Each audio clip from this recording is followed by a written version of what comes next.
หักแม่ย้อนลาดแม่น้องเยาวนางยิงกำนำเขาอำหันเชิงหักเฮาเปิ้นเมาเสื้ออันเงินนำกาบเตรียมท้องไว้เขาใกล้ยุ่มเสอกาเมื่อล้านโห10 แสนเป็นมือหนึ่งกำไล่เงินคำปุ่นตาเขาเอามาเฮ็ดสร้างตั้งหล่อนหายกุนพันโอ้ยน้องนางเตะอำเมินนั้นอำหันหน้าเงิน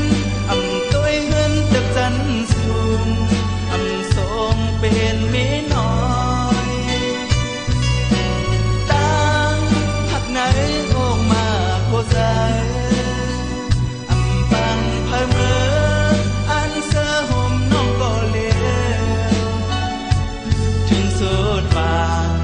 มีพานำว่านี้กันปอน้องไปเสิหักมือตาบุญสองเฮาอำปันเพอเก่าอำเมาความเป็นสีแก่สาห่มดีดีก็เฮาห่มสืบป่า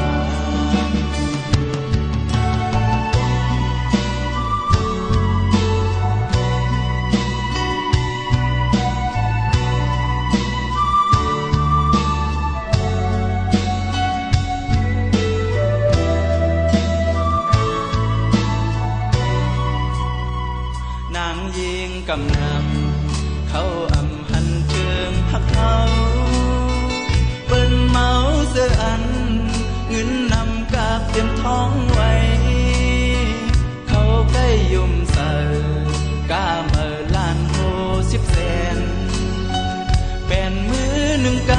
ำไล่เงินคำปุ่นตาเขาเอามาเฮ็ดสร้างตั้งหล่อนหายกุนพัน